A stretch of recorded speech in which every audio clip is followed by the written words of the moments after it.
नमस्कार। आज हामी स्थायी सरकार समेत भनिने कर्मचारी तन्त्रको सर्वोच्च पद सचिव र मुख्य सचिवको विषयमा नेपाल सरकारका पूर्व सचिव द्वारिकानाथ ढुङ्गेलज्यूसँग कुराकानी गर्दैछौँ।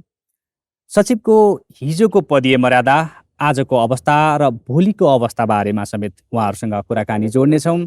खास गरी उहाँकै अनुभवमा हिजोका सचिवहरू कस्ता थिए, आजका सचिवहरू कस्ता छन् र समग्रमा यसले सेवा प्रवाहमा के असर गरेको छ लगायत विषयमा कुराकानी गर्नेछौँ। स्वागत छ यहाँलाई कार्यक्रममा। धन्यवाद। नेपाल सरकारको सचिव तथा मुख्य सचिव पदलाई यहाँले कसरी बुझ्नुहुन्छ? मेरा अग्रजहरू जो त्यो पदमा बसे उनीहरूलाई आदरपूर्वक नमन गर्न चाहन्छु। उनले जुन किसिमको त्यो पदको इज्जत राखेका थिए, आज त्यो क्षीण भएको देख्दा दुःख लागेको छ। हिजो र आजका सचिव पदमा भिन्नता के देख्नुहुन्छ? हिजोका सचिवहरू मुलुकले बौद्धिक रूपमा, कार्यक्षमताको रूपमा, दक्षताको रूपमा चिनिएका व्यक्ति र उनीहरूको कार्यक्षमतामा प्रश्न र उनीहरूको बौद्धिकतामा प्रश्न गर्ने ठाउँ थिए नभएको मेरो अनुभूति छ। र हामी जुन बखतमा सचिव भयौँ, सायद 49 सालमा म सचिव भएको हो। 49 देखि 55 सम्म म सचिव थिएँ। तर मैले पनि मेरा अग्रजहरू, उदाहरणको लागि प्रोफेसर कुलनाथ लोहनी, मैले अरूको लिइनँ किनभने म लामो अवधिसम्म गृहमा बसेका हुनाले प्रोफेसर कुलनाथ लोहनी पहिलो गृह सचिव, उहाँको र पछि आएका गृह सचिवहरूको देख्दै जाँदा र त्यसपछि हामी पछि आएका गृह सचिव देख्दाखेरि त आकाशको र जमिनको फरक देखिने। त्यो कुर्सीलाई प्रोफेसर कुलनाथ लोहनी जस्ता व्यक्तिले त्यो कुर्सीको इज्जतै बढाइदिएका थिए र त्यसपछि आएका हामीले त कुर्सीको इज्जत बढायौँ कि कुर्सीले हामीलाई खाली चमक दियो, त्यो तपाईँहरूले विचार गर्ने कुरा हो।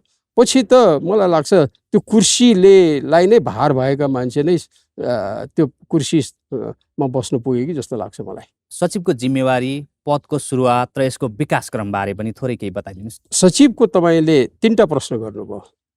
सचिव पदको जिम्मेवारी, सचिव पद भनेको निजामती सेवाको सर्वोच्च पद, त्योभन्दा माथि एउटै मात्रै पद हो, मुख्य सचिवको पद। तर त्यो मुख्य सचिवको पद पनि खासै किन होइन, त्यो विशिष्ट श्रेणीकै हो।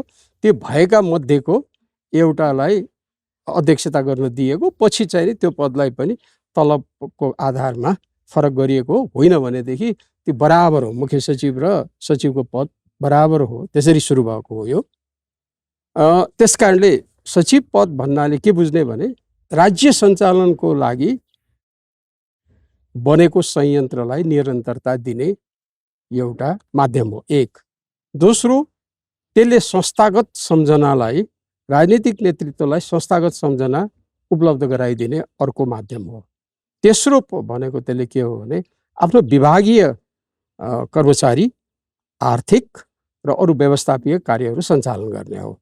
चौथो भनेको जुन कार्यक्रमहरू विभागीय, त्यो भन्नाले मन्त्रालयगत कार्यक्रमको निर्धारणमा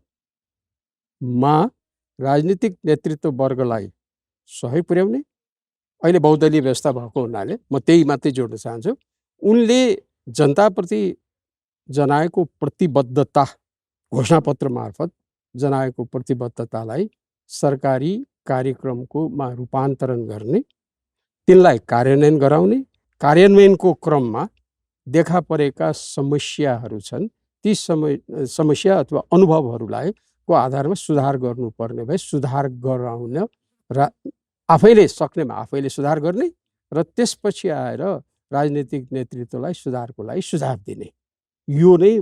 र मूलत कर्मचारी प्रशासन, आर्थिक प्रशासनको सञ्चालन, व्यवस्थापन र राजनीतिक नेतृत्वको पहिलो सल्लाहकारको रूपमा काम गर्ने पद भनेको पहिलो आर्थिक व्यवस्थापक, प्रशासनिक सञ्चालक र मन्त्रालयगत रूपमा मन्त्रीको पहिलो सल्लाहकार भनेकै सचिव हो। यसको जिम्मेवारी भयो है। जहाँ धेरै जिम्मेवारीहरू अब त्यसको टुक्रा टुक्रा गर्दा गएर चाहिँ लामै हुन्छ, तर मूलभूत रूपमा मैले यिनै कुराहरू राखेँ। मूलभूत रूपमा यही राखेँ। र अर्को कुरो के पनि हुनसक्छ भने जनता र अर्को पनि छ, जनता र राजनीतिक नेतृत्वको बिचको सेतु पनि भइदिने काम। र अर्को अब अहिले त हाम्रो विश्व एक भइसकेको छ र अनि अन्य सङ्घ संस्थाहरू र सरकारको बिचको पनि सेतुको रूपमा काम गर्ने, त्यो अन्य सङ्घ संस्था भन्नाले त्यो अन्तर्राष्ट्रिय सङ्घ संस्थाहरू पनि हुन्छन् है। यी कार्यहरू सचिवका भए। अब नेपालमा सचिव कहिले सुरु भयो भन्नुहुन्छ भने नेपालमा 104 वर्षसम्म चलेको शासन व्यवस्था जब 7 सालमा परिवर्तन भयो, त्यो बेला सर्वोच्च पद नेपालको प्रशासनको सर्वोच्च पद भनेको बडाकाजी थिए। बडाकाजी, काजी, सरदार, मिर सुब्बा हुँदै तलसम्म मुखिया बैदारसम्म त्यो वर्गीकरण थियो। त्यसरी चलेको पदनाम अनुसार चलेको प्रशासनलाई 7 सालपछि जब राज्य सञ्चालनको लागि 10वटा मन्त्रालयहरू विभाग बनाएको त्यो बेला छ, त्यो 10वटा विभाग बनिसकेपछि प्रत्येक विभागको लागि एक जना सेक्रेटरी भनेर सचिवको सुरुवातको नाउँ सेक्रेटरी हो। पहिले हामीले 7 सालमा तपाईँलाई उदाहरण दिन सक्छु, जस्तो परराष्ट्र विभाग भने महाराज मोहन शमशेर प्रधानमन्त्री भनेको छ, उहाँको अन्तर्गत परराष्ट्र विभाग थियो। तर परराष्ट्र विभागको सचिवको त्यहाँ केही दिन अर्को प्रधान पनि हुनुहुन्थ्यो, तर सरदार नरेन्द्रमणि आचार्य दीक्षित। उदाहरणको त्यस्तै गरिकन शिक्षा विभाग भनेको थियो, शिक्षा विभागमा सरदार रुद्रराज पाण्डे। यसै गरिकन त्यो सेक्रेटरी भन्ने शब्द त्यो 10वटा पदको लागि 10वटा विभागका लागि 10वटा सेक्रेटरीबाट सुरु भएको हो हाम्रो।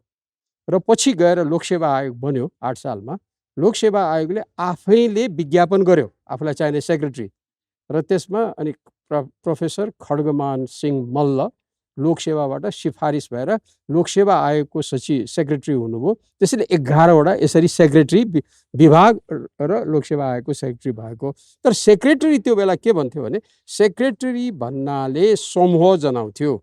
सेक्रेटरी भित्र सेक्रेटरी, 1-2 जना जोइन्ट सेक्रेटरी, डेपुटी सेक्रेटरी र असिस्टेन्ट सेक्रेटरी, यी सबैको समूहलाई सेक्रेटरी भन्थ्यो। तर त्यो सेक्रेटरी मध्येको पनि पहिलो चाहिने सेक्रेटरी हो। त्यसरी यो पछि रूपान्तरण यसरी यो सेक्रेटरीहरू भएर विश्वेश्वर प्रसाद कोइराला प्रधानमन्त्री हुँदा यो सेक्रेटरीहरूको यसरी जुन secretary, joint secretary, deputy secretary, assistant सेक्रेटरीको सट्टा नयाँ नामाकरण गरिएको हो। त्यो नामाकरणमा के भयो भने secretary, joint secretary, deputy secretary र अनि एसिस्टेन्ट सेक्रेटरीलाई खारेज गरेर, र त्यो बेला सुब्बा पनि थियो गजेटेड, त्यो सुब्बा र एसिस्टेन्ट सेक्रेटरीलाई खारेज गरेर सेक्सन अफिसर भएको हो। र यो 20 सालमा पदनाम परिवर्तन 19-20 सालतिर मैले गजेट खोजिरहेको थिएँ, पाउन सकिरहेको छैन। 19-20 सालमा सबै नेपाली रूपान्तरण गर्ने क्रममा अनि सचिव, सहसचिव, उपसचिव र सेक्सन अफिसर भन्ने पद भएको हो।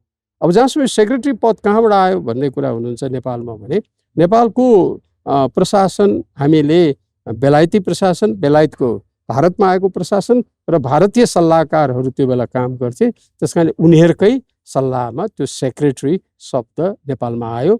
जुन हिजोको सेक्रेटरी थियो आजको सचिव, र हिजोको चिफ सेक्रेटरी भनिने जुन पद थियो त्यो पछि आयो। त्यो चाहिँ नि पहिले चिफ सेक्रेटरी थिएन।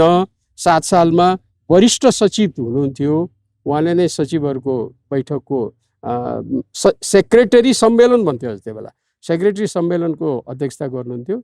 पछि आएर त्यो मुख्य सचिव भन्ने पद 22 सालमा कुलशेखर शर्माजीलाई नियुक्त भएपछि मुख्य सचिव पद आएको, त्यो रूपान्तर। यो सचिव पदमा बढुवा प्रक्रिया कहाँबाट, कहिलेदेखि, कसरी सुरुवात भएको? बहुत राम्रो कुरा गर्नुभयो। हाम्रो यसको प्रक्रियाको थालनी 2013 सालमा निजामती सेवा ऐन भाद्र 21 जस्तो लाग्छ मलाई है, तपाईँहरू हेर्नुहोला। भाद्र 21 गते हो कि 22 हो, 22-21 म अहिले बिर्सेँ। निजामती सेवा ऐन बन्यो। त्यो ऐनमा त्यहाँ के भनिएको छ भने विशिष्ट गजिटेड र विशिष्ट श्रेणी विशिष्ट कर्मचारीहरूलाई मेरिटको आधारमा अझ शब्द पनि त्यही छ, प्रमोसन गरिनेछ भन्ने छ। र त्यसमा त्यो मेरिटमा पनि ज्येष्ठलाई दिइनेछ भन्ने थियो। त्यसरी त्यो निजामती सेवा ऐनमा पर्यो। तर त्यसमा अब वास्तविक रूपमा यो 13 सालमा परे पनि 17 सालसम्म 17 साल 18 साल 19 सालसम्म सचिवहरू त्यो बेलामा नियुक्त हुन्थे, खारेज हुन्थे। तर त्यो बेलाका त्यो एकदम यस्ता व्यक्तिहरू पर्थे, ती खारेज शासकले नै नियुक्त गर्ने, खारेज गर्ने गरे पनि एउटा ओजनदार व्यक्तिहरू समाजमा इज्जत भएका थिए। तर यसरी भएन। अब यो विवेक प्रयोग गर्दै जाने हो भने त निजामती सेवा ऐनमा बसिया के भयो त भनेपछि 2020 को दशकमा बढुवा पद्धति सुरु भएको हो। जुन पदावधिको कुरा छ यो चाहिँ कसरी राखियो? यो के भयो? यो पनि रमाइलो कथा छ। यो जुन बखतमा यो वास्तविक रूपमा अब तपाईँले डाक्टर भेकबहादुर थापाजीलाई सोध्नु होला। उहाँ संयुक्त राज्य अमेरिकामा पढ्दै हुनुहुन्थ्यो। उहाँ राजा महेन्द्रको भ्रमणको टाइममा उहाँ भेट भयो। तिमी फर्केर आऊ भन्ने भएपछि उहाँ पढ्दा पढ्दै उहाँलाई सोझै योजना तथा विकास मन्त्रालयको सचिवमा उहाँको नियुक्ति भयो। भइसकेपछि अब त्यो बेलाका सचिवहरू भनेको एकदमै 40-45 भएपछि अब 60 वर्षको सम्मको अवकाश जाने अवधि थियो। अझ 63 थियो त्यो पहिले त, पछि मात्रै 60 भएको। अब त्यो एकचोटि सचिव भएपछि त जिन्दगीभर सचिव भएर जाने भएपछि एकैचोटि भनौँ भेकबहादुर डाक्टर साहब सचिवमा नियुक्त भएपछि उहाँ 27-28 वर्षमा कतिमा सचिव भएपछि 60 वर्ष हुँदाखेरि त कति जाने भयो भनेपछि उहाँ अनि यस्ता एक प्रकारले 40-45 का अथवा 40 नपुगेकाहरू सचिवहरू हुँदाखेरि त 20 वर्ष 22 वर्ष उनका सहकर्मीहरू सहसचिवहरू उपसचिवहरू त जाने भए। त्यस भएपछि यो गाई सिंहदरबारमा चल्यो। अनि 25 सालदेखि यो पदावधि सुरु भएको हो। यो 25 सालमा 5 वर्षीय पदावधि सुरु भयो र त्यसले फेरि अब त्यहाँ चाँडै जान लागे भनेर पहिले 2 वर्ष थपिने भन्यो। फेरि पछि गरेर 10 वर्ष दुईचोटि गरेर एउटा व्यक्तिले सचिव पदमा 10 वर्षसम्म काम गर्ने प्रावधान भएको थियो। पछि बहुदल आइसकेपछि के हो भने हाम्रै साथीहरूमा धेरैलाई अब हामी नहुने भयौँ अथवा उसले खाने भयो, उसले लैजाने भयो भन्ने भएपछि 5 मा गएको हो। होइन भने यो 25 मा सुरु भयो, 25 देखि लागू हुने गरिकन यो भयो र यसले 5-5-10 दिएको थियो। पछि गएर अब अहिले 5 मा बस्या हो। यसको मूल कुरा के हो भने तलका व्यक्तिहरू माथि आउन नपाउने भए, ती बसिरहे भने त कहिले पनि तल बसेका माथि नआउनु पाउने भए भन्ने गुनासो र वास्तविक सही पनि हो। सधैँ उनै रह्यो भने त माथि पुग्ने भएन नि। त्यो कारणले पदावधि आएको। एक हिसाबले हेर्दा पछिल्लो समय निश्चित अवधि पुगेपछि उमेर भएको अवस्थामा सबै व्यक्ति सचिव हुने देखिएको छ। यहाँलाई के लाग्छ, के यो ठिकै हो? हेर्नुहोस्, यो विवादास्पद विषय हो। एउटा मन्त्री, एउटा सांसद, मन्त्री, प्रधानमन्त्री हुन चाहन्छ भने त्यस्तै एउटा अधिकृतले, किन अधिकृत, तल्लै तहको कर्मचारी पनि सचिव हुन चाहन्छ। उदाहरणै छ नेपालमा लेखनदास सिपाहीमा जागिर खाएर प्रगति गर्दै गर्दै गर्दै सचिवै भएर, सचिव मात्रै होइन सचिवबाट रिटायर भइसकेपछि पनि उहाँको काबिलियतको आधारमा नेपाल प्रशासनिक प्रशिक्षण प्रतिष्ठानमा सल्लाहकार भएर राम्रै काम गरेर जानुभएको भुवनमान सिंह प्रधानको उदाहरण छ। भुवनमान सिंहजी लेखनदास सिपाही पदबाट उहाँ नियुक्ति भएर बढ्दै बढ्दै पढ्दै गएर उहाँ हुनुभएको। त्यस कारणले कोही पनि व्यक्ति त्यो सचिव हुन त चाहन्छ, तर सचिव हुनलाई केही कुराहरू त चाहिन्छ। हामी सबैले सचिव चाहनु स्वाभाविक हो, तर बौद्धिक क्षमता, दक्षता, कार्यक्षमता र आफूभन्दा तलकाहरूलाई नेतृत्व दिन सक्ने र मेरो व्यक्तिगत विचारमा त राजनीतिक नेतृत्वसँग अडान लिन सक्ने व्यक्ति, यस्ता व्यक्तिहरू समाजले हेर्दाखेरि यो व्यक्ति गनाएको छैन भन्ने कुराको आधारमा नै सचिवको पदमा पुर्याउनुपर्छ भन्छु। पछिल्लो समय नेपाल सरकारको विशिष्ट श्रेणी जस्तो पदमा आसीन व्यक्तिको आनी बानी र व्यवहारका विषयमा अनेकन प्रश्नहरू उठाइँदै आएका छन्। यो कतिको जायज हो, यो के हुँदैछ यो? यसमा हेर्नुहोस्, यसलाई म तपाईँलाई उदाहरण दिन्छु। कसैले यो मेरा भनाइलाई प्रतिगामी भनाइ भन्न सक्छन्, तपाईँले यो नकाट्नु होला। राजा महेन्द्रको बारेमा कसैले आलोचना गर्छन्, कसैले सफलको रूपमा लिन्छन्, त्यो आफ्नो आफ्नो ठाउँमा छ। तर यो देशलाई कठिन अवस्थामा आफूले सत्ता हातमा लिएर त्यत्रो विरोध हुँदाखेरि, चारैतिर विरोध हुँदा, त्यस्तो अवस्थामा राजा महेन्द्रले 10जना सचिव, काबिल सचिवहरू, 10-11जना काबिल सचिवहरू लिएर देश चलाएको थियो भन्ने कुरा भारतमा समेत प्रभाव परेको थियो। यो कुरा भैरव रिसालजीले सगरमाथाको उहिले बाजेको कुरामा एकजना सिंह, भगवती प्रसाद सिंहका भाइ मन्त्री हुनुहुन्थ्यो, के सिंह हो, डाक्टर नागेश्वर प्रसाद सिंहसँग कुरा गर्दाखेरि उहाँलाई, डाक्टर नागेश्वर प्रसाद सिंहलाई भारतीयहरूले तिमीहरूको प्रशासक साँच्चीकै बलियो छन् भनेर भनेको यो प्रसारित भएको कुरा हो। र त्यसो नहुँदो हो त professor Yadunath Khanal, major general Padam Bahadur Khatri, major general Kshetravikram Rana जस्ता व्यक्तिहरू, भेगवाजी पनि त्यसमा आउनुहुन्छ, डाक्टर यादव प्रसाद पन्त जस्ता व्यक्तिहरू र कृष्णबम मल्ल, प्रद्युम्नलाल राजभण्डारी, यो पछिल्लो पुस्ता 17 सालपछि प्रेम नरसिंह प्रधान जस्ता व्यक्तिहरूको आधारमा देश चलाएको हो। त्यो परिवेशमा अहिले यो किन यस्तो किसिमको प्रश्न उठाइँदैछ? त्यही न हो तपाईँले गरेको सचिवको किन उठाइँदैछ भने बिगार्न थालेको पञ्चायतकै पछिल्लो पालादेखि नै बिगार्न थाले हो। त्यसमा राजदरबारका सचिवहरूले आफूलाई को मन पर्छ, त्यो लोकसेवाले सिफारिस गरेकामा पनि आफूलाई को मन पर्छ त्यसमा रातो चिन्ह हरियो चिन्ह लगाउने काम गर्न थालेका हुन्। र अरू सिंहदरबारका प्रधानमन्त्री पदमा बलिया भएका प्रधानमन्त्रीहरूले आफूले त्यसरी चलाएको हो।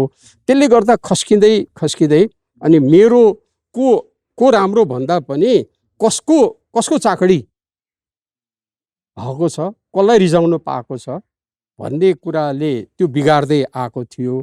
र त्यसमा पनि के भएको थियो, त्यो बिगार्दै आएको थियो।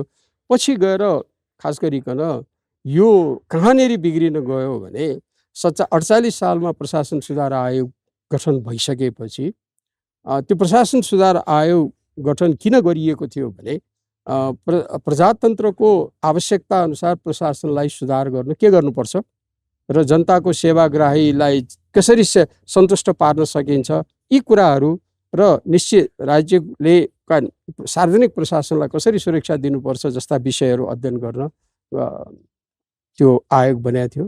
त्यो आयोग स्वयं गिरिजाप्रसाद कोइरालाले नेतृत्व गर्नुभएको थियो। कुलशेखर शर्मा जस्ता व्यक्ति, प्रद्युम्नलाल राजभण्डारी, नरकान्त अधिकारी, कृष्णबहादुर मानन्दर जस्ता आफ्ना जमानाका बेदाग लागेका र एउटा निडर प्रशासकका जस्ता व्यक्तिहरू त्यसमा बसेर सदस्य थिए। सुझाव दिएको थियो, सुझाव कार्यान्वयन हुँदै थियो। अचानक 2049 साल कार्तिक 21 गते तत्कालीन निजामती सेवा नियमावली 2021लाई एकै दिनमा संशोधन गरेर हजारौं कर्मचारीहरू खारेज गरिएका हुन्। र त्यसपछि अनि जुन सचिव, त्यो बेला बडो दुःखद स्थिति के भयो भने हामी त्यहाँ काम गरेर बसिरहेछौँ, त्यहाँ 3 जना मात्रै स्थायी सचिव भए, अनि करारमा सचिवहरू लिइए। त्यसपछि आएर मन्त्रीका खल्टीबाट सचिवहरू बनाउन थालेपछि त पार्टीको विभाजन, अनि त्यसपछि हामी जस्तै व्यक्ति कर्मचारीहरूले के भन्न थाल्यौँ भने फलानो काङ्ग्रेस, फलानो कम्युनिस्ट, फलानो राष्ट्रिय प्रजातन्त्र पार्टीको भने म आफै स्वयं भन्न सक्छु कि म स्थानीय विकास मन्त्रालयको सहसचिव थिएँ 47 सालमा परिवर्तन हुँदाखेरि 48 सालमा त्यो प्रशासन सुधारमा जानुभन्दा अगाडि मै कहाँ आउने सर, आज बिहान म फलाना कहाँ काङ्ग्रेसको जमाना भयो भने आज म फलाना दाई कहाँ गएको थिएँ, तपाईँलाई त कम्युनिस्ट भन्दै थिएँ, होइन तपाईँ त हाम्रै मान्छे हो भनिदिएँ भन्ने। एमालेको बेला आयो अनि अर्को आयो अनि के भन्ने भने सर तपाईँलाई त के भन्थे भने काङ्ग्रेसी भन्थे, होइन हाम्रै कमरेड हो भने भनिदिएँ। त्यसपछि पछि म पशुपति शमशेरसँग काम गर्न गएँ। पशुपति शमशेरसँग काम गर्दा राष्ट्रिय प्रजातन्त्र पार्टी व्यवहारै हामीले त्यसै गर्न थाल्यौँ, हामीले कुरा लगाउन थाल्यौँ र विभक्त गराउँदै गयौँ। काङ्ग्रेसी सचिव अनि त्यसपछि अब काङ्ग्रेसी सचिव, कम्युनिस्ट सचिव, राष्ट्रिय प्रजातन्त्र पार्टीको सचिव, मधेसी सचिव भएपछि राष्ट्रको सचिव कहाँबाट पाउने? अनि किन सचिवको पदको मर्यादा नजाने? र अनि फेरि मन्त्रीहरूको त्यसरी सचिव हुने परम्परा र उसले छान्न पाउने आफ्नै पार्टीको को छ भने भातृ सङ्गठनबाट सिफारिस गराउन थालेपछि त सचिव बन्नलाई सुनिन्थ्यो, पदै बिक्री गरिन्थ्यो। अनि त कसरी अहिलेका मित्रहरूलाई मेरो अनादर होइन, अहिलेका मित्रहरू हामीभन्दा धेरै संसार देखेका छन्, प्रविधि प्रयोग गर्न सक्छन्, तर किन जनताको नजरमा हिजोको म जस्ताको नजरमा अब मेरो दृष्टिकोणमा धेरैले प्रतिगामी भन्न सक्छन्, तर म यति विश्वासका साथ भन्न सक्छु कि हामी कुनै पनि हालतमा कुलशेखरजी, प्रद्युम्नलाल राजभण्डारी, कृष्णमम मल्ल जो पछि मुख्य सचिव पनि हुनुभयो, नरकान्त अधिकारी जस्ता व्यक्तिहरूको त त्यहाँ तल पनि पुग्दैन हो। त्यो त मर्यादा भन्ने, उनीहरू फेरि कस्तो थियो भने उनीहरू झगडा गर्न सक्थे, उनीहरू राजासँग पनि झगडा गर्न सक्थे र राजाले पनि महेन्द्रको पालामा त सबैले चिन्थे यो को हो, कस्तो हो, कसरी चलाउनु पर्छ भनेर मन्त्रीहरूलाई मन्त्री त्यो यसो हेर्दाखेरि राजाले मन्त्रीहरूको अनादर गरे जस्तो हुन्छ, तर मन्त्री र सचिवलाई सन्तुलित गरेर सचिवहरूमा को बौद्धिकतालाई उनले स्वीकारेका थिए है। राजनीति चलाउनलाई मन्त्रीलाई गर्थे भने प्रशासन चलाउनलाई त उनले त्यो बेलाका सचिवहरूलाई नै लिएको हो। मैले हजुरको यही कुरामा जोडेँ, खास गरी चाहिँ पछिल्लो अवधिमा जस्तो राजनीतिक कारणहरू अथवा बाह्य शासन सञ्चालनका अन्य प्रक्रियाहरूमा अर्थात् अन्य कारणहरूबाट सचिव छनौटमा चाहिँ आफ्ना आफन्तहरू भनिए, त्यो एउटा पाटो। अर्को महत्त्वपूर्ण पाटो जस्तो कतिपय व्यक्तिहरू जो सचिव पदमा आसीन हुनुहुन्छ, उहाँहरूका आनी बानी र व्यवहारहरू हेर्दा जिब्रो टोक्नुपर्ने अवस्था छ। त्यो त स्वयं व्यक्तिले आफ्नो मर्यादा राख्न नसक्ने विषय पनि भयो नि। भनेको यो अवस्था किन आइलाग्यो? त्यस्तो व्यक्ति सचिव पदमा राख्नु हुन्थ्यो कि हुँदैन भन्ने कुरा त निर्णय गर्नुपर्थ्यो नि त। सचिव पदको लागि ती व्यक्ति उपयुक्त हुन् कि होइनन् भन्ने कुरा त एक त मैले राजनीतिक नेतृत्वलाई मात्रै दोष दिनु पनि मिल्दैन, किनभने राजनीतिक नेतृत्वले त आफ्नो तरिका गर्छ। हामी भन्नाले मैले कर्मचारी वृत्तमा हामीले पनि आफ्नो ठाउँमा बस्नुपर्ने हो। यति बेला राजनीति र प्रशासन अर्थात् मन्त्री र सचिव बीचको सम्बन्ध पनि त्यति राम्रो देखिँदैन, अर्थात् तालमेल मिलेको देखिँदैन। यो के कारणले आएको हो, हुनुपर्ने के हो र यसले अन्ततः निम्त्याउने परिणाम के हुन्छ? जनताको नजरमा प्रशासन गिर्छ, जनताले सेवा पाउँदैनन्, यही हो परिणाम। र देशमा सुशासन कायम हुँदैन। यो त परिणाम त देखिएको कुरो। किन यस्तो भयो? यो मेरो विचारमा जबसम्म स्वार्थ मिल्छ, दुवैको स्वार्थ मिल्या हुन्छ, त्यो बेलासम्म मेल हुन्छ मेरो विचारमा। जब स्वार्थमा द्वन्द्व हुन थाल्छ तब चाहिँ नि बेमेलको स्थिति हुने हो। तर मलाई तपाईँको प्रश्नमा प्रति प्रश्न गर्न मन के छ भने त्यो बेमेलको स्थितिमा सचिव बस्न सक्छन्? अहिले तुरुन्तै सरुवा हुन्छ, सचिवले प्रधानमन्त्रीसँग भेटेर आफ्नो कुरा राख्न पाउँछ? कमसे कम राज्य प्रमुखले कसैलाई सरुवा गर्नुभन्दा सरुवाको प्रस्ताव जाँदा त के भयो भनेर सोधखोज त गर्न सकिन्थ्यो नि त। त्यति पनि नगरिकन त्यो घरको नोकर जस्तो मन लागेको बेला सरुवा गर्ने प्रवृत्ति भएपछि त तपाईँको प्रश्नको म प्रति प्रश्न के गरिरहेको छु भने त्यो स्थिति बेमेलको स्थिति छ कि लम्पसारवादको स्थिति छ? लम्पसारवादको स्थिति हो कि बेमेलको स्थिति हो? अहिलेका घटनाक्रमहरू, केही दिनका घटनाक्रमले प्रशासन मुलुकको कहाँ पुगेछ भन्ने कुरा म तपाईँसँग सोध्छु। अहिले एसपिपीको चिठी 4 तारे जर्नलले हस्ताक्षर गरेर लेखिसकेपछि नेपालको प्रशासन कहाँ पुगेछ? यो कुरामा केही अभिव्यक्तिहरू पनि आए, जस्तो तत्कालीन प्रधानमन्त्री केपी शर्मा ओलीले मलाई यो विषयमा जानकारी नै थिएन भन्नुभयो। यो अवस्थालाई यहाँले कसरी विश्लेषण गर्नुहुन्छ? के साँच्चीकै उहाँलाई थाहा थिएन, अर्थात् थाहा दिएन, अर्थात् उहाँले थाहा पाएर पनि आफू त्यसमा मुछिने डरले मलाई थाहा छैन भनेर पन्छिनु भयो? तपाईँलाई के लाग्छ? यो उहाँले हामीलाई मूर्ख बना हो। त्यो त पदार्थ त गएको छ त। तर त्यो भन्दा पनि तपाईँ हामीलाई खुलेआम मैले सुनेको, तर मसँग त्यो आधार छैन। जुद्ध शमशेर महाराजको टाइममा त्यो सिंहदरबारमै हो कि कता हो, चाकडीको बेला थियो रे, काजीहरू थिए, को थिए, ए फलाना सरकार प्रभु यो रुख हेर त भन्दा सोझो रुख छ, यो रुख त बाङ्गो छ नि हौ सरकार, बाङ्गो छ। त्यो त दिउँसै अँध्यारो रात पारे होइन? केपी ओलीजीले त्यही गरे होइन हामीलाई? केपी ओलीजीलाई त्यो त्यहाँ बोधार्थ गएको छ भने उहाँले कसरी थाहा छैन भन्नुभयो? उहाँले त्यो मैले थाहा छैन भने त्यो राजेन्द्र छेत्री, महारथी राजेन्द्र छेत्रीको अघिल्तिर ल्याएर संसदमा उहाँहरू दुईजनाले संसदले दुईजनालाई सोध्नुपर्छ के हो भनेर। मैले त्यो लिइरहेको छैन। मैले के भनिरहेको छु, त्यो त आफ्नो ठाउँमा यिनीहरूले हामीलाई मूर्ख बनाएको राजनीतिमा पोलिटिक्सको शाखा हुन्, यस्तोमा मलाई विश्वास पनि छैन। यिनीहरू राजनीतिज्ञहरूको कामै अधिकांश समयमा हामीलाई गुमराहमै राखिने हो है। त्यसमा मलाई के पनि विवाद, उनीहरूको जातै त्यही भइसकेको छ अहिले है। त्यो किनभने जिम्मेवारीपना पनि छैन, राज्य तपाईँ हामीले तिरेको करबाट हामीलाई सेवा दिनुपर्छ भन्ने भावना पनि छैन, उत्तरदायित्वको भावना पनि छैन, जिम्मेवारीको भावना पनि छैन। खालि मूर्ख बनाएर बसेका छन् र हामी मूर्ख भएर बसेका छौँ। त्यो भयो। तर विदेशी निकायलाई लेखिने चिठी त परराष्ट्रबाट जानुपर्ने हो, किन परराष्ट्र त्यहाँ बाइपास भयो भनेपछि हाम्रो प्रशासन कतिसम्म गए गुज्रिएछ। सचिव बढुवा प्रक्रियामा पनि राजनीतिक गन्धहरू यदाकदा सुनिने गरेको छ। सर्वत्र राजनीति हावी भइरहँदा एउटा योग्यता क्रमबाट छनौट भई निश्चित चरणहरू पार गरेर पुगिने सचिव पदमा राजनीति हुनु यो विडम्बना होइन र? यहाँलाई के लाग्छ? तपाईँसँग मैले प्रतिवाद गर्नुपर्ने आधारै छैन। तपाईँले सही कुरा गर्नुभएको छ। यो किन हुन्छ? एक तिहाई एक पदलाई 3 जनाको नाउँ पठाउनु पर्यो।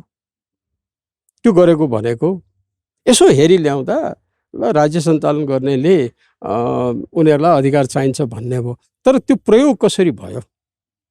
त्यस कारणले त्यो उसले आफ्नो राम्रो होइन, आफ्नो मान्छे खोज्ने र आफ्नो भन्दा पनि अब त आफ्नो पार्टीसँग सम्बन्धित, आफ्नो पार्टीभित्रको नि गुटसँग सम्बन्धित व्यक्ति खोज्ने प्रवृत्ति नै हो नि यो त। तर त्यसको मकसद त फेरि अर्कोतिर सफा पनि देखिन्छ नि। जस्तो एउटै व्यक्ति सिफारिस गरिँदाखेरि मोनोपोली होला भनेर नै अरू काबिल व्यक्तिहरू मध्येबाट छनौट गरिनका लागि नै 3 जना पठाइएका थिए होलान्। तर यसलाई निहित अथवा गलत ढङ्गले प्रयोग पो गरियो कि?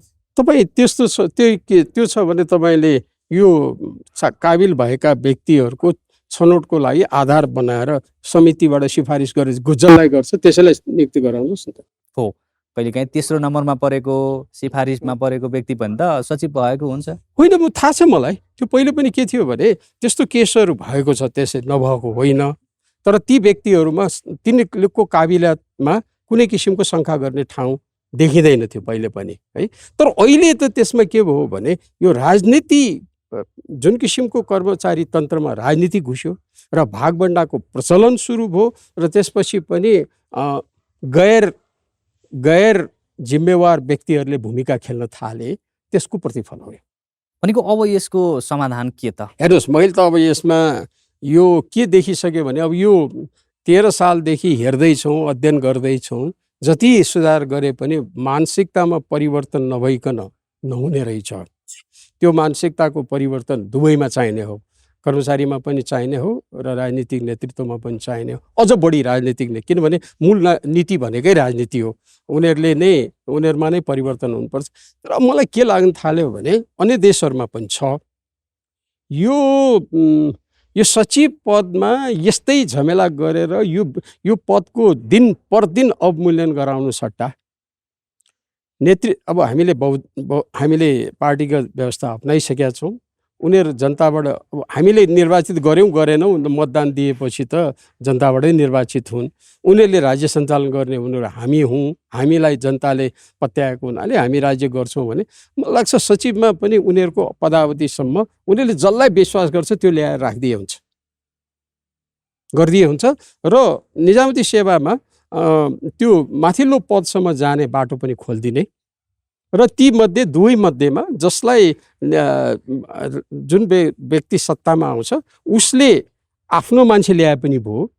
म उदाहरण दिन सक्छु। आफ्नो मान्छे ल्याए पनि भयो, होइन यही निजामती सेवाभित्रकै विशेष श्रेणीलाई राखे पनि भयो। तर अब चाहिँ नि यो यस्तो किसिमको दुरुपयोग गराउने, यसको अवमूल्यन गराउने कहाँ अब सरदार गुन्जमान सिंह प्रधान, अब सरदार नरेन्द्रमणि आचार्य दीक्षित, मैले उनीहरू सरदार भनेर भने होइन, सरदार रुद्रराज पाण्डे, हिमालय शमशेर राणा जस्ता व्यक्तिहरूबाट सुरु भएको र कुलशेखर शर्मा, कृष्णबम मल्ल जस्ता, प्रद्युम्नलाल राजभण्डारी जस्ता उनको आँखा अगाडि उनीहरू राजा हुन् कि जोसँग उनीहरू आँखा जुधाएर आफ्ना कुराहरू राख्न सक्ने खालका व्यक्तिहरू थिए है। त्यस्ताबाट हुँदा त आज यस्तो आलोचित र 10 जनाले चलाएकोमा 72 जना सचिव भइसक्यो। त्यो चाहिने ठाउँको लागि सचिव हो कि बेठाउँमा हो सचिव हो। मेरा एकजना साथीलाई मैले यही पेपर रिभ्यू गर्न दिँदा अर्जुनमणि दीक्षितलाई त विरक्त लागेछ। अर्जुनलाई विरक्तै लागेछ यो किसिमको सचिवहरूको सङ्ख्या देखेपछि, विरक्तै लागेर 10 जनाले चलाएकोमा, किनभने मेरो बानी चाहिँ जसले गरेछ उसैको नाउँ लिइदिने। अर्जुनले के ठान्छन् उनलाई इज्जत गरेर उनलाई विषयवस्तु ज्ञान छ। अर्जुनमणिलाई विरक्तै लागेछ। होइन हो, यो देशमा 10 जनाले चलाएर पनि चलेकोमा आज 72 जना हुँदा पनि यस्तो अवमूल्यन भएपछि के भयो भनेर प्रश्न गरिरहेको थिएँ मसँग पनि। जहाँ तहीँ जे अब जुन मन लाग्यो, जुन ठाउँ मन लाग्यो त्यही सचिवको पद सृजना गरिदियो। हुँदा कति भयो भने जब राष्ट्र ब्याङ्कको दोस्रो गभर्नर नियुक्त गरियो त्यो बेला लक्ष्मीनाथ गौतमजीलाई नियुक्त गरिएको हो। लक्ष्मीनाथ गौतमको पद सहसचिवको थियो र धेरै समयसम्म सचिवहरूमा प्रथम श्रेणीका जोइन्ट सेक्रेटरीलाई सचिवको काम जिम्मेवारी दिएर राखिन्थ्यो र उनी पछि उनीहरूलाई दिएको थियो। र मलाई लाग्छ उसको पनि निर्वाचन आयोगको सचिव पनि धेरै दिनसम्म प्रथम श्रेणीकै सचिव थिए। भने त्यसको मतलब त्यो मैले अनादर गरे होइन कि आवश्यकता छ कि छैन त्यो ठाउँको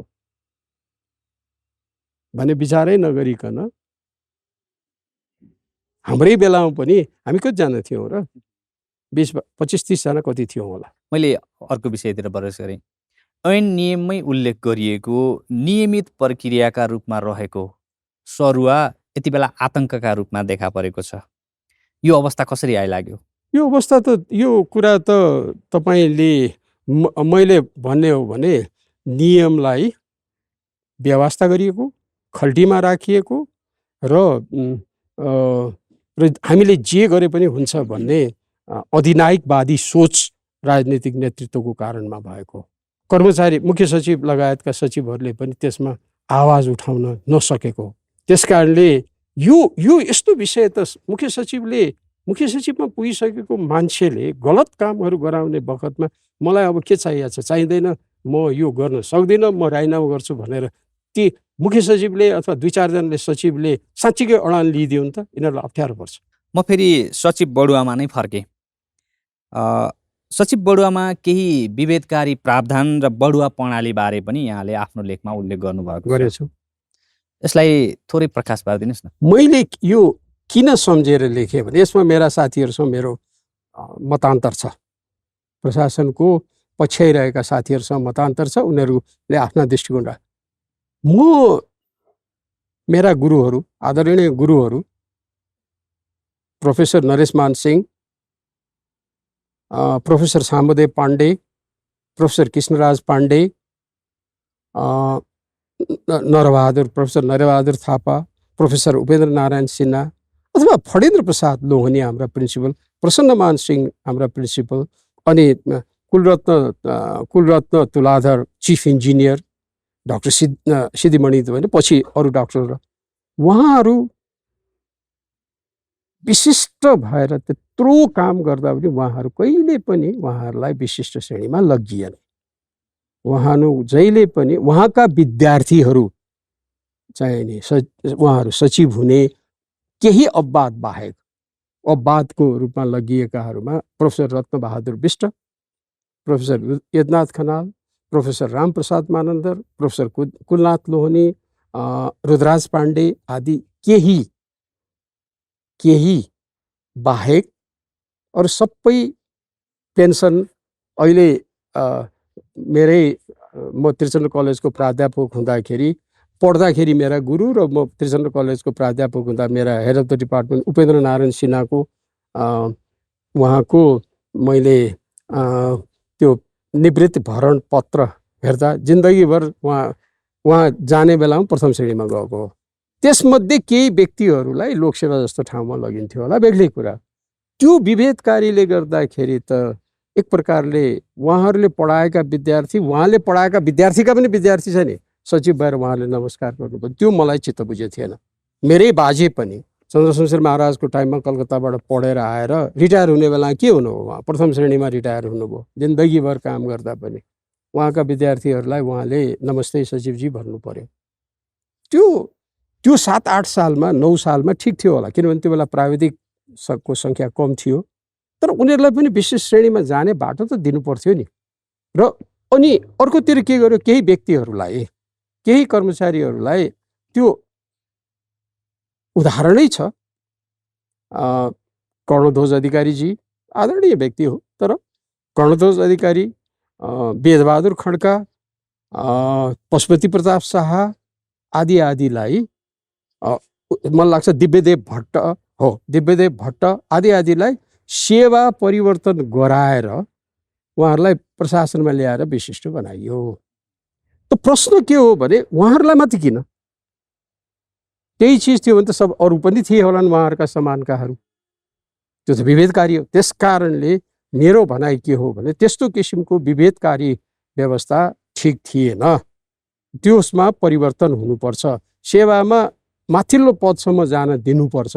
भलै त्यो काम चाहिँ उसलाई प्रशासकीय क्षमता उसमा छैन, व्यवस्थापकीय क्षमता उसमा छैन भने त्यही प्रकृतिको काम गरायो। उदाहरणको वीरस्थलको डाक्टर, धेरै डाक्टरहरू अतिरिक्त सचिवभन्दा माथि जानै पाएनन्। उनीहरूलाई किन विभेद?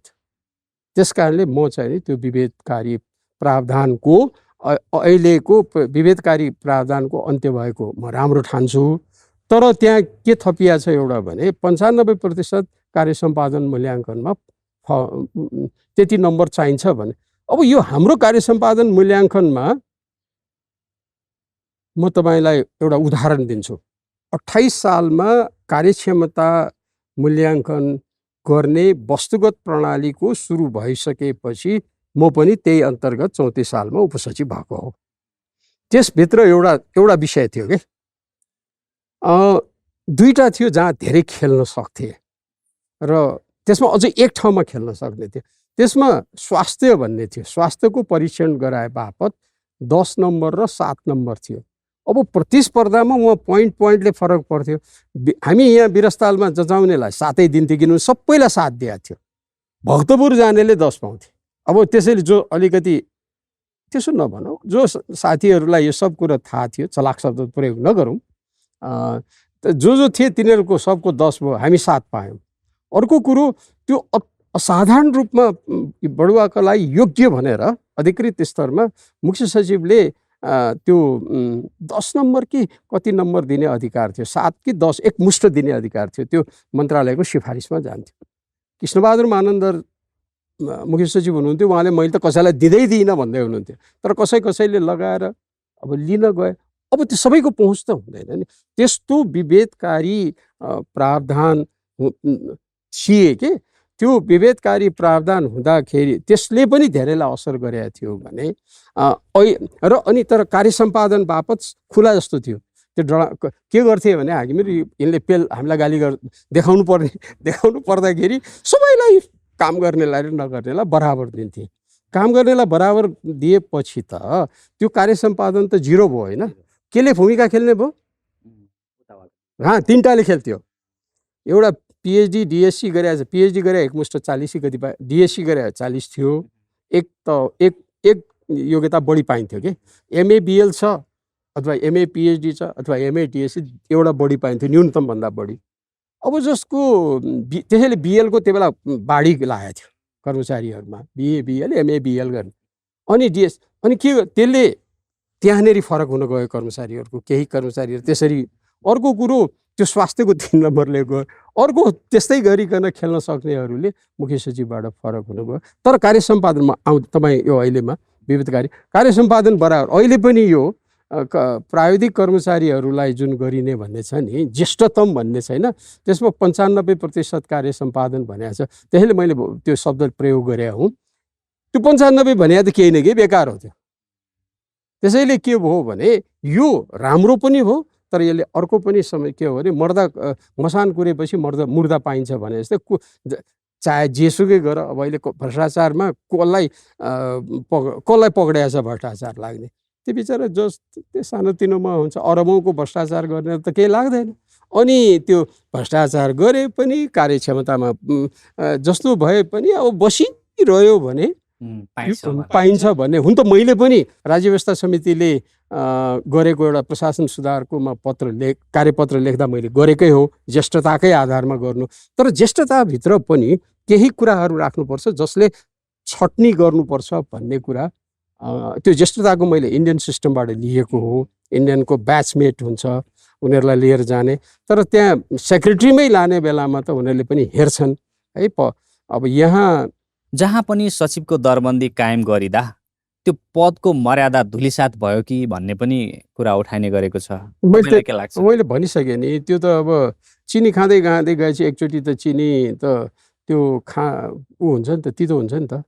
त्यस्तै गरिकन सायद चिनीको पनि खाने कुनै ठाउँसम्म र पदको पनि कुनै ठाउँसम्म कुनै चिज होला। त्यसो भन्दैमा मैले अहिले काम गरे मान्छेहरूले पाउनु हुँदैन भने होइन, तर त्यो पद सिर्जना गर्ने कस्ता ठाउँमा गर्ने हो भन्ने कुरामा ख्याल नगरिदिनको कारणबाट जहाँ चाहिँ कार्यालय खोल्यो कि त्यसलाई विशिष्ट श्रेणीको कर्मचारी चाहिन्छ भनेको कारणबाटै तपाईँबाट पाएको हो मैले 72 को सङ्ख्या। म कति पुगेछ भनेर खोज्दै थिएँ, तपाईँले मलाई दिनुभयो 72 भनेर। आइएएसको ब्याचमा एउटा ब्याचमा कति हुँदो रहेछन् तथ्याङ्क खोज्दै थिएँ, मैले पाउन सकिनँ। सायद हाम्रै साइजको हिन्दुस्तानको राज्यको आइएएस अफिसरहरूको सेक्रेटरीको सङ्ख्या पनि यति छैन होला। निजामतीको सर्वोच्च पद मुख्य सचिव नियुक्तिको प्रक्रियाका बारेमा पनि बेला बेला आलोचना हुने गरेका छन्। खासमा कस्तो व्यक्ति मुख्य सचिव बनाइनुपर्छ जस्तो लाग्छ? धन्यवाद। म यो दोहोरिन्छ होला, मैले देश संसारमा यो विषयमा लेखेको छु, कस्तो व्यक्ति मुख्य सचिव हुने भन्ने। त्यसमा मैले के राखेको छु भने जसरी निजामती सेवाको सचिव पदको अवमूल्यन हुँदै गयो, त्यस्तै गरिकन मुख्य सचिवको पदको पनि अवमूल्यन हुँदै गएको छ। र सम्झिने, यो देशले सम्झिने, म जस्ता अध्येताले सम्झिने मुख्य सचिवहरू 3-4 जना बाहेक कोही भएनन् भनेर लेखेको छु मैले। मैले जुन व्यक्तिहरूसँग मुख्य सचिवको भएर काम गरेँ, यो सम्बन्ध राम्रै थियो, तर तिनीहरू मुख्य सचिव पदलाई उपयुक्त थिए कि थिएन। पछि फेरि आफू मुख्य सचिव हुनलाई भएको पदका मान्छेलाई राजीनामा गरेर राजदूत बनाएर मुख्य सचिव बनाउने हुन पुगे, त्यसले पनि त्यो पदको अवमूल्यन गरिदियो। बिस्तारै बिस्तारै जति हामी अगाडि बढिरहेका छौँ त्यति सुनिँदै गएको पनि छ र देखिँदै पनि गएको छ कि नेपाल सरकारको मुख्य सचिव भनेको प्रधानमन्त्री अथवा मन्त्री परिषदको सचिव होइन। यसले चाहिँ नेपाल सरकारको हितमा भन्दा पनि तत्कालीन सरकारको हितमा मात्रै बढी कामहरू गर्यो भन्ने कुरा निजामती भित्रैबाट सुनिँदै आएको छ। यसले दीर्घकालीन रूपमा पार्न सक्ने असरहरूबारे तपाईँ के भन्नुहुन्छ? छोटकरीमा सचिवहरूमध्येमा जुन तोकिएको आधारमा मुख्य सचिवको छनौट गर्ने अधिकार प्रधानमन्त्रीको हो। मैले यो कहाँ बोले पनि छु। प्रधानमन्त्री त्यहाँ केही सचिव मलाई लाग्छ लीलामणि पौडेललाई मुख्य सचिव बनाउँदाखेरि केही सचिवहरूले त्यो गर्नुहुन्थ्यो कि हुँदैन थियो उनीहरूले आफैले भनुन्। मेरो विचारमा केही सचिवहरूले उनको बहालीमा गएनन्। त्यस्तो गर्ने सचिवहरूले राजीनामा गर्नुपर्थ्यो र कोही व्यक्तिले अड्डामा बसेर प्रेस सम्मेलन गरे, त्यो गलत हो। तिनले हिम्मत थियो भने राजीनामा गर्नुपर्थ्यो। पदमा पनि बसिरहने, मुख्य सचिवको बहालीमा नजाने। त मुख्य सचिव भन्ने कुरा प्रधानमन्त्रीले तोकिएको आधारमा प्रधानमन्त्रीले छान्ने हो। प्रधानमन्त्रीले सकेसम्म त्यो सचिवहरूमध्येमा अप्ठ्यारो नपर्ने किसिमबाट ज्येष्ठलाई र ज्येष्ठमा कामै गर्न नसक्ने छ भने उसलाई त्यहाँबाट कुनै अरू ठाउँमा पठाएर त्यो काम गर्न सक्ने क्षमता भएको, समाजले विश्वास गरेको, छवि राम्रो भएको व्यक्तिलाई नियुक्त गर्नुपर्ने हो। तर उसकै हो। तर त्यो भन्दैमा उसले चाहिँ नि प्रधानमन्त्रीको यसम्यान बन्न हुँदैन। त्यो प्रधानमन्त्रीको यसम्यान बन्ने काम जुन जुन देखियो, केही पनि उनीहरूले नबोल्ने जुन किसिम, केहीले बोले भनेर सुनिया छ। अब मुख्य सचिव भएकाहरूले बोलुन्, के बोले भनेर होइन भनेदेखि त जम्मै यसम्यान र हुँदा के हो भने त्यो प्रस्ताव लेख्ने कारिन्दाका भूमिकामा मात्रै मुख्य सचिवलाई प्रधानमन्त्रीहरूले प्रयोग गरे भन्ने कुरा पनि आइरहेको छ। र जुन किसिमका कुराहरू बाहिर आउँछन् र यो प्रस्तावमा लेखाउने काम गर्दाखेरि पनि गलत कुराहरूमा पनि उनीहरूले केही अडान नलिएको देख्दाखेरि मैले नै पनि भनेको छु, मुख्य सचिवको पद नेपालमा हेड क्लर्क भन्दा केही भएन। सचिवको पद हेड क्लर्क हुनु पुग्यो र मुख्य सचिवको पद हेड क्लर्क भयो भने मैले कहाँ लेखेको पनि छु, बोलेको पनि छु। मलाई मेरा सबै मित्रहरू हुन्, उनीहरूले म माथि आलोचना गर्न सक्छन्। तर केहीले भित्र बोले भन्छन्, के बोले, कुन बेला अडान लिए, अब त भन्नु पर्यो नि त समाजको अगाडि। स्थायी सरकार समेत मानिने कर्मचारी तन्त्रको सर्वोच्च पदमा पुगेका व्यक्तिहरू जो एउटा निश्चित योग्यता क्रमबाट क्रमिक रूपमा माथिल्लो तहमा पुग्दै जानुभयो र लामो अवधि नेपाल सरकारको सेवा गर्नुभयो। जागिरे जीवनको उत्तरार्धमा ती कर्मचारीहरू अलिक बढी लालची भए कि भन्ने पनि सुनिन्छ र खास गरी चाहिँ आफ्नो अवकाशपछि पाउने पदका लागि राजनीतिक नेताहरूले भनेका कुराहरू त पुरा गर्ने नै भए, नभनेका उपायहरू समेत सिकाएर उनीहरूलाई खुसी तुल्याउने नाममा खास गरी गर्नुपर्ने निर्णय नगरिदिने अथवा नगर्नुपर्ने निर्णय गरेको पनि सुनिन्छ। यो कति खतरनाक छ? निश्चित रूपमा खतरनाक हो नि यो कुरा त। यो त्यसैले त अहिले दुर्भाग्य नै भन्नुपर्छ। अहिले मैले यसो भन्दै गर्दा मैले राम्रो गरेका थिएँ भनेर म दाबी गर्दिनँ। 2055 साल 49 सालदेखि 55 सालसम्म सचिव हुँदा मैले राम्रो गरेँ भनेर दाबी गर्दिनँ र त्यो बेलासम्म गरेका काममा गल्तीहरूको जिम्मेवारी छन् भने मैले पनि लिन्छु। मैले बारम्बार भन्छु, राजनीतिक नेतृत्वले लिन्छन् लिँदैनन् मलाई थाहा छैन, तर म लिन्छु है, त्यति भन्छु। र लालची भएको देखिएको छ, त्यो लालची भएको देखिएको छ। र अनि त्यति मात्रै होइन, लालची मात्रै पद पाउनको लागि, सरकारी पद पाउनको लागि मात्रै सार्वजनिक पद भन्छु है म, सार्वजनिक पद पाउनको लागि मात्रै लालची भएको देखिएका छैनन् अधिकांश है। केहीहरू त अपवादका छन्, देखिएका होइनन्। अरू त कतिसम्म भने आफू सम्बन्धित भएको मन्त्रालयको कन्सल्टेन्टको जागिर खान पनि आफै त्यसमा पनि जागिर खान गएका र त्यसमा काम गर्न गएका देखिएका छ। त्यो चाहिँ नि नगरिदिएको भए हुन्थ्यो। त्यस कारणले मेरो प्रस्ताव छ, कुनै दिन कुनै सामग्रीमा आउँछ होला, जुन निकायको दुईटा कुराहरू सरकारले, यो मुलुकको सरकारले विचार नगर्ने हो भने मुलुकको लागि गम्भीर रूपमा सार्वजनिक प्रशासनमा मात्रै होइन अन्य क्षेत्रमा पनि गम्भीर असर पर्ने देख्छु। त्यो भनेको संवेदनशील ठाउँमा बसेर काम गरेकाहरूले उनीहरूले आफू सम्बन्धित भएको क्षेत्र, गैर सरकारी क्षेत्रमा संलग्न हुन नपाउने व्यवस्था गरेन छिटै भने अप्ठ्यारो हुन्छ। त्यस कारणले सरकारले उमेरै छ भने त्यस्ता व्यक्तिहरूलाई कानुनी रूपमा संवेदनशील ठाउँमा काम गरेकाहरूलाई कन्सल्टिङमा काम गर्न नदिने, सल्लाहकार पदमा बरु उनीहरूको उपयोग गर्ने, संवेदनशील ठाउँमा उनीहरूलाई काम गर्न नदिने र आफू सम्बन्धित भएको खास गरिकन निर्माण जस्ता क्षेत्रमा भौतिक संरचना निर्माण गर्ने जस्ता क्षेत्रमा संलग्न भएका व्यक्तिहरूलाई आफू सम्बन्धित भएको कामसँग सरकारी सेवाबाट निस्किएपछि त्यसको परामर्शदाता वा कुनै न कुनै रूपमा संलग्न हुने कामबाट वञ्चित गर्नुपर्छ। निजामती क्षेत्रको लामो अनुभव र एउटा कुशल प्रशासकका हिसाबले अहिलेका सचिवहरूलाई यहाँको सुझाव के छ? मेरो सुझाव मित्र हो, तपाईहरूले पाउने पद त्यही हो। संवैधानिक पद र राजनीतिक पदको लागि राजनीतिक नेतृत्वहरूको अनैतिक कामको लागि राजनीतिक नेतृत्व समूहलाई अनैतिक काममा साथ नदिनुस्। तपाईहरूमा क्षमता छ भने बाहिर पनि तपाईहरूले अनैतिक काम सबै जानिकन त मान्छेले गर्दैन, कहिलेकाहीँ नजानिकन केही भएको होला, तर जानिकन अनैतिक र समाजमा नराम्रो प्रभाव पार्ने र कुरामा साथ नदिनुस्। तपाईँले पाउनुपर्ने पद यही हो। योभन्दा देशमा 3 करोड जनतामा तपाईँ अहिले 72-74 हुनुहुन्छ भने तपाईँहरू भाग्यमानी हो। तपाईँहरूले आफ्नो देशको इज्जत, आफ्नो इज्जत, परिवारको इज्जत र अनि समाजको लागि पनि केही तपाईँहरूको भूमिका, समाजप्रति तपाईँहरूको केही दायित्व अनुभव गर्नुहुन्छ भने यो गलत काम गराउने प्रवृत्तिमा तपाईँहरू 2-4 जना निस्किनुहोस्, लड्नुहोस् र त्यस्तो दबाब दिन्छन् भने तपाईँहरू राजीनामा गर्नुहोस्। तपाईँलाई समाजले राम्रै ठान्नेछ। हस्, यहाँको यो महत्त्वपूर्ण समय र संवादका लागि धेरै धेरै धन्यवाद। धन्यवाद।